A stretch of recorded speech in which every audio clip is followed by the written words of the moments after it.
Well, we're coming off a pretty big weekend. It's Kirsch and Emily, Classic Hit Country 103.9, The Maverick. We actually hung out this weekend, Emily. I know. It was fantastic. You judged me the minute you saw me, which is very on brand for you. I did. We were at Pins over at Easton on Saturday. Wore a special shirt for you and everything. She texted me earlier in the day and was like, hey, we're going to go to Pins over in Dublin. And I said, okay, sounds good. And I said, I'll try to make it. I've got a lot going on, but I'll try to make it. And then all of a sudden, I was like, I'm going to swing by. She's like, okay, change plans. We're going to Easton. Okay. So I figured by the time I got there, you were going to be at Pins somewhere else. Yeah. No, I got told that because where we were, that Dublin was not close. No. So. Wasn't close. So directions, but talk about the shirt I wore for you. You wore a shirt that said, it looked like a concert tour shirt. It just said Jason Statham real big at the top and had like 47 pictures of Jason Statham on it. And I had secondhand embarrassment for you. Yes, you did. The minute you walked in, I think you wanted to turn around and went, nope, not today. Yeah. This I did the unthinkable too. I bowled a strike in duck bowling. I know. And I was really sad. Toss. Like, I was very sad that I didn't get it on video because that means it didn't happen. It happened. It was on the scoreboard. On the video you did take, you can see the strike on the scoreboard. Oh, that's true. Never mind. Okay, outside of that, fair. I made a huge mistake. I went to Costco yesterday on a Sunday why would you do that? Afternoon. Why? Why do people walk like that with their shopping cart in Costco? They just stop. Mid-walk. No warning. Nothing. Bam. Just stop. I got in 2 cart accidents in Costco. They're training for Disney World. Oh man, that's the worst that's what they do down there. It's like you're walking along really nice and then a whole family just stops across the entire main street. Yes, it's really Costco's just training. We should have walking. You should get a walking license. Yeah, actually, you're not wrong. You should. What else did you get up to this weekend other than bowling? Besides hanging out with the wonderful you, I started actually packing for Disney because we leave this weekend. Oh, yeah. And which means that I will not be packed by the time we go, probably. Wait, am I solo next week? Yes. Oh, no, don't worry. I have a couple surprises for you. You have surprises for me? Yes. You'll see. Good Directions, Billy Currington, Classic Hit Country 103.9 The Maverick. And one thing that we all know at this point is that Emily is not good with directions. So we're going to give you good directions.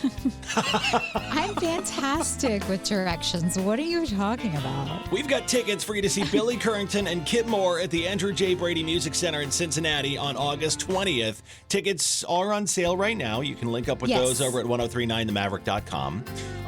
Now, the way you win these is Emily, every day this week, is going to give directions somewhere in Central Ohio from downtown Columbus to this place. Emily style.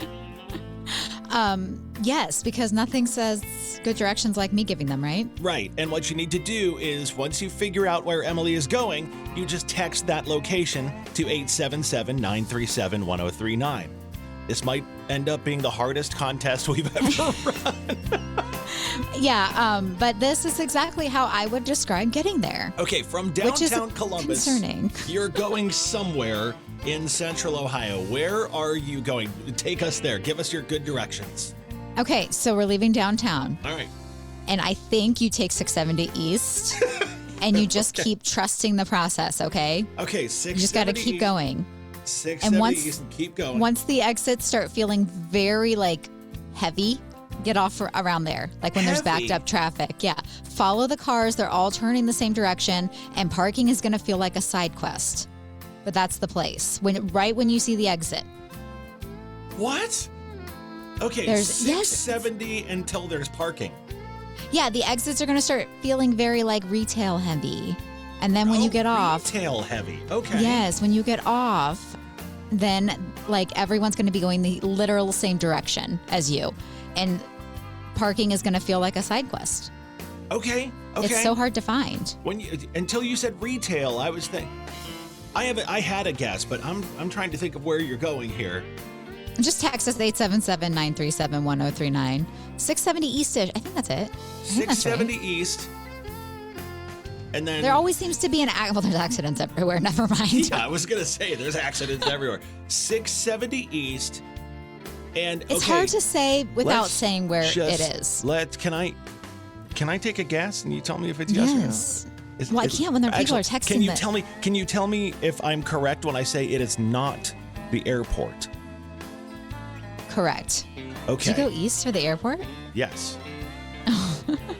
It's right off 670 if you take it east from downtown. Yeah.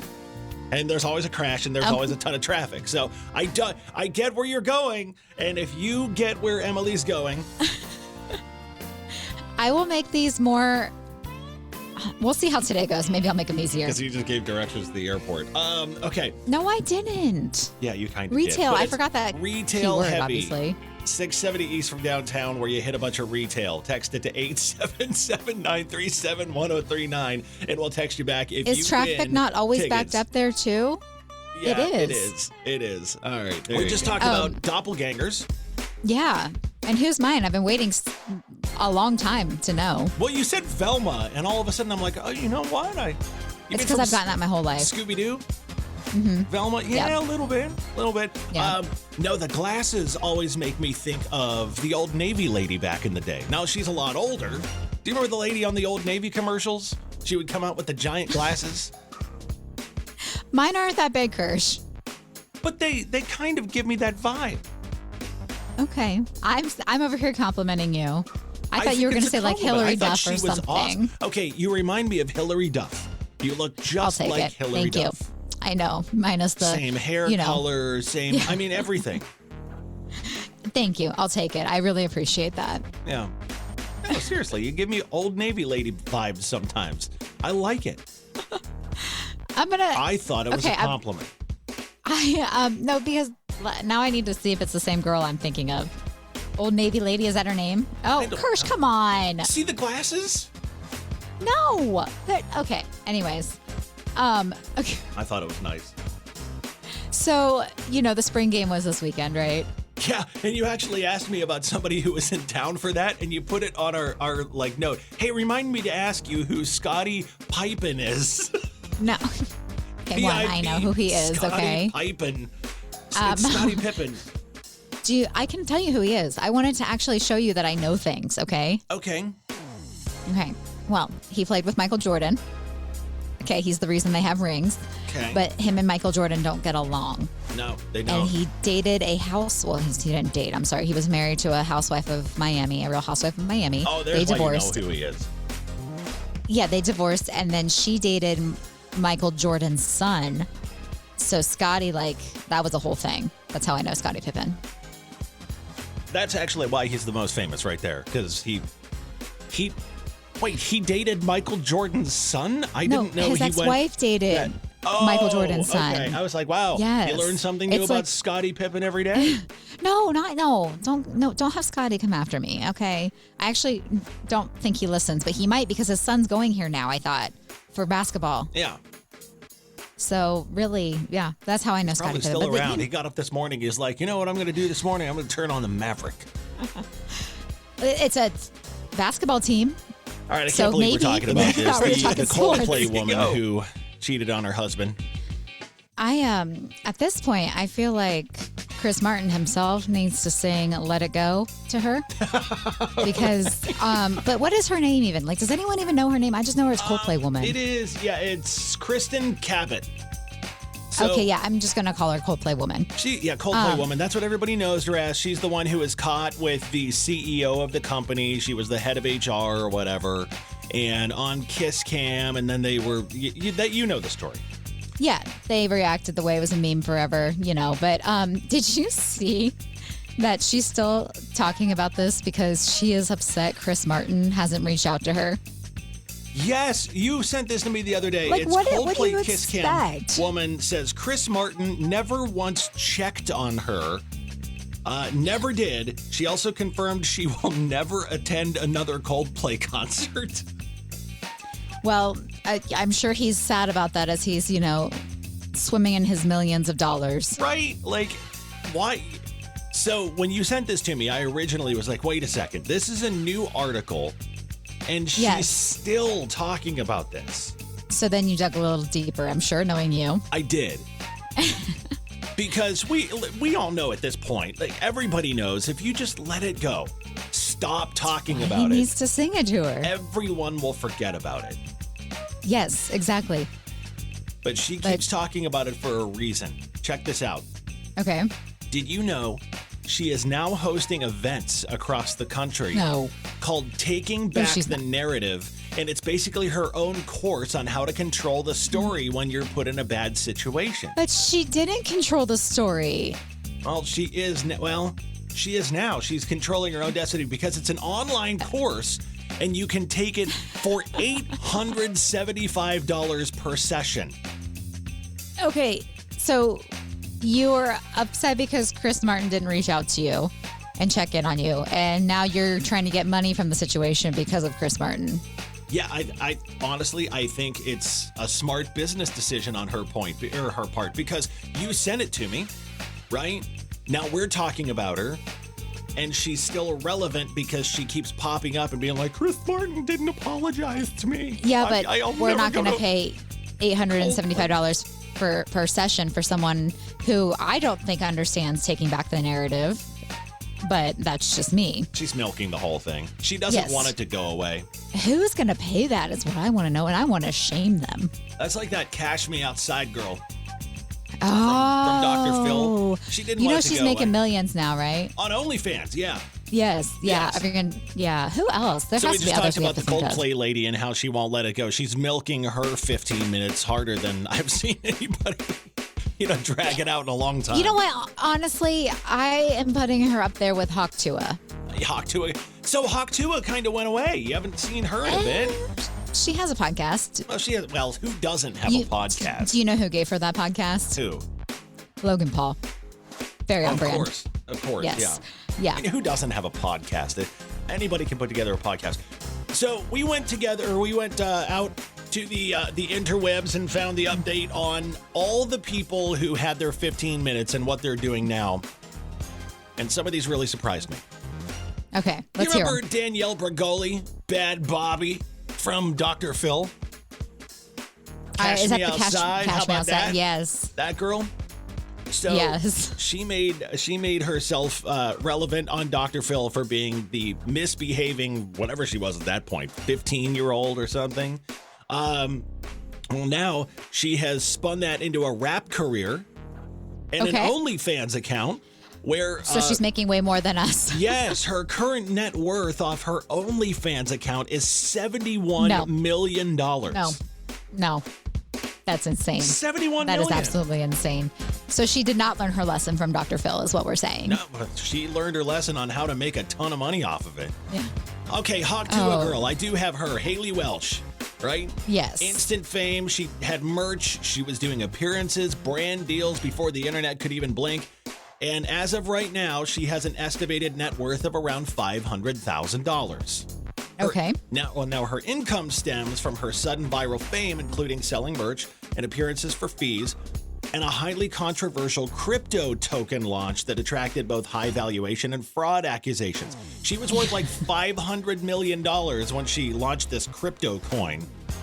And then that was for about 5 minutes, and then it all crumbled. Well, probably because she didn't understand what she was doing. Exactly. Carol Baskin. All right, I've been waiting for this one. Carol Baskin. We all got to know Carol in 2020 thanks to Tiger King, which was the wildest show. Okay, which I have never seen it, okay? I might have to go back and watch it. I know. Obviously, I know who they are. But can I just say, the way that Joe Exotic is still obsessed with her cracks me up because I know he's literally, I don't know how he's commenting from prison, but he is. Every time I'm on like scrolling, I see random comments from Joe Exotic saying that, Carol Baskin and stuff like that. And I'm just like, how do you have a phone? And like, man, you really still have it. No wonder you're in prison. You're going to keep yourself there if you still say these things. I know. All right. As of early 2026, Carol Baskin lives in Tampa, Florida. She's shifted her focus from running a physical sanctuary to an on-site conservation project. She closed her big cat rescue location in Tampa in January 2024. relocated the remaining cats to Arkansas, naturally, and she's focusing on national advocacy, running her real estate business, and hosting her podcast, Cat Chat Show. Her current net worth is about $10 million. But wait, we think she did it, right? I'm pretty sure she did. Okay, I just want to make sure we're on the same page with that one. William Hung. Let's do this. William Hung, that's our last one we're going to do today. Do you remember William Hung? She bangs on American Idol. Yes. I thought I had that up here. Wait a second. I think I do have that. That's bringing back a memory. What is he doing these days? Hang on a second. This guy. Talk to me. Tell me your name. You blow me off like it's all the same. You lit it fierce and I'm taking away like a bomb. Yeah, baby. Talk to me. Yeah, so that's William Hung when he was on American Idol. You know what? He tried, and I always appreciated that. He was so confident. He gave it his all. So he was famous in 2004 for his American Idol audition and now is working, check this out, as a crime analyst for the Los Angeles County Sheriff's Department.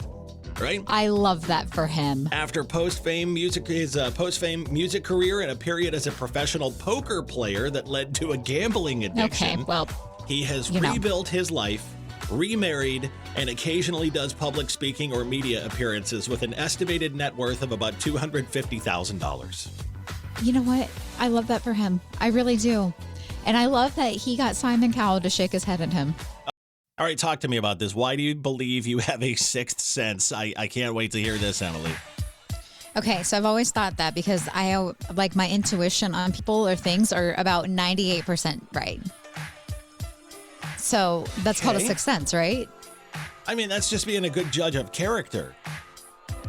Okay, but I'm just saying it's like truly never wrong. I mean, I've been wrong like a few times because you got to learn life lessons. But I'm not alone. Look at someone, never talk to them, anything like that. That would be a sixth sense. Like, okay, yes, I'm going to look at that person right now and be like, they're a terrible person and they cheat on their wife. Yeah, I think I could do that. Are you serious? Yes. And then I'm going to get to know them and find out if I'm correct. What? Could you do it off a picture of somebody? Yeah, I'm going to try. Maybe. We'll see. Well, you know what? I'm going to pull up a friend of mine on Facebook right now for you. Here, look at my screen over here. Oh, man, I got to log in and everything. Okay, we're not going to do that. Anyways, what the point of this is because I read this silly thing. I say silly as I'm talking about having a sixth sense, that Gen Z thinks they have a psychic ability. Isn't that kind of crazy? They think they're basically psychic because they have intuitive moments. I don't think, is psychic the same as just going off a gut feeling? Because I thought they were different. Psychic's like seeing into the future, right? Yeah, I think it is. Okay, so does Gen Z not know what that is? I don't know. All right, here, I have it up on my phone. I'm going to show you a picture of somebody, and we're going to judge your sixth sense. Okay, so this is Vince. Okay, is that his real name? I don't know if you should have used his real name. That is his real name. That's Vince. Okay. What do you got? Tell me about him. Is he a good guy? Is he rough? Is he married? I think he's a good friend. He's a good friend. Tell me about Vince. He's definitely a good friend, but I don't know if he was good to a woman in his past. Am I right? I would have to meet him. The pictures. This is kind of creepy. The vibe is like I would have to meet him for sure, but the picture. I'm sure he has been good to a woman in his past. Like what kind of bad to a woman? Like he's definitely cheated on someone. Okay. I like his tattoo. Yeah, he's got a bunch of tattoos. I like his sleeve for sure, but I don't think he's ever cheated on someone. He's a very good friend of mine. I don't think he's ever cheated on someone. Sorry, Vince. But I don't think he has treated women well because he is gay and has a wonderful boyfriend. Well, see, that's what I'm saying. So you nailed it. There you go. See, I see. Okay, so here's the funny thing. Thanks, Vince. My gaydar is so bad, and that I would have never thought that. Yeah, see? Yeah. See, Vince, I knew you didn't treat women right. This picture would give it away. Oh, they're really cute. More. Yeah, there you go. Oh, that's cute. They're going to be at the Luke Combs show next week. Well, don't forget to stop by our tailgate and try to win pit passes, Vince. Oh, yeah. Yeah, we do have totally change the subject here. Yes. We're going to move on. Well, you mentioned Luke Combs, so I give it an opportunity. To pit passes for Luke Combs. Why not? Yes, Kirsch is going to be out there our location is, we will tell you soon, but we will be there. You've got to listen this week. We're going to surprise you with where our location is going to be. You stop by and you could win pit passes on Saturday before the show. Yes, we'll put with you Kirsch. right down in front. Yes, and the stage looks awesome. Have you seen it? Yeah, it does. It really looks cool. Oh, it's like in the middle, in a circle. Oh, I'm so excited for you to call me during all the songs, Kirsch. I'm not calling you during all the songs. What? Why? Okay, I'll call you and leave the call connected so you can hear the whole concert. Deal. Did you see this, Kirsch? It's like really creepy. Okay, about the Titanic. Oh, wait a second. I did see something about that. What happened? So the Titanic exhibit, it's in Illinois right now, and the one that was here, right?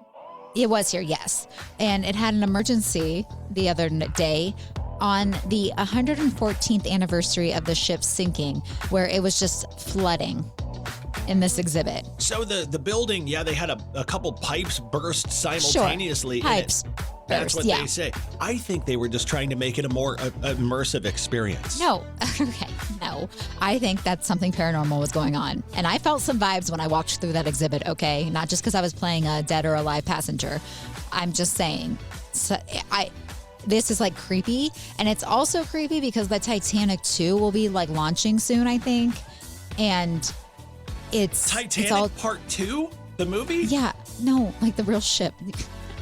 Someone is building a Titanic 2. What are they gonna No, in do Titanic 2, the movie, Rose actually goes back in time and notices there's room for Jack on there. Titanic 2, they're down at the bottom of the ocean. It's just a bunch of fish swimming through a wrecked boat. No. She would have her redo of moving over, okay, and saving Jack. Nemo, except for in a cruise ship. Anyways, would you actually speaking of Titanic 2, though, would you ever go on it? If they launch would you the be too Titanic 2? No. It's happening, so when they launch it. No, I wouldn't because for several reasons. Okay. I'm a Royal Caribbean fan. Okay. Like, Royal does it upright. And the Titanic, if it's going to be a replica of the real Titanic, right? Yes. It's too small. I would be claustrophobic on a ship like that. No, I think this one's bigger, though. I think it's like a replica, but bigger. So it's going to look like it, have all the vibes, but be way bigger. And, no, I wouldn't do it. Because you're scared, right? Here's the thing. You know why? Okay. So you know why I wouldn't go on it? Many reasons, but the main one is because another billionaire is obsessed with the Titanic and is building it, which means something's going to go wrong. Yeah, can we leave well enough alone? Yes, because last time a billionaire did something with the Titanic, they all disappeared. They disappeared under the water. They all crashed. Yeah. But man, this is a terrible idea. I'm just going to keep with my Royal Caribbean, my drink package, my 47 restaurants on board, my big water slides. That's fair. The lime and coconut bar up on 15, 16, and 17. And you'll just stare off the deck going, happy I'm not on the Titanic now. I found out over the weekend I am going on another cruise. When? Mrs. Kirsch and all of her high school friends got together over the weekend, and they decided for their upcoming birthdays in a few years. They've all got a couple big birthdays in a few years, and we're going to do a joint cruise with all of us. She's like, would you want to do that? I'm like, yeah, I'm in. Yeah. So in a couple years, not anytime soon, right? No, not anytime soon. Okay. But a couple years is enough for me.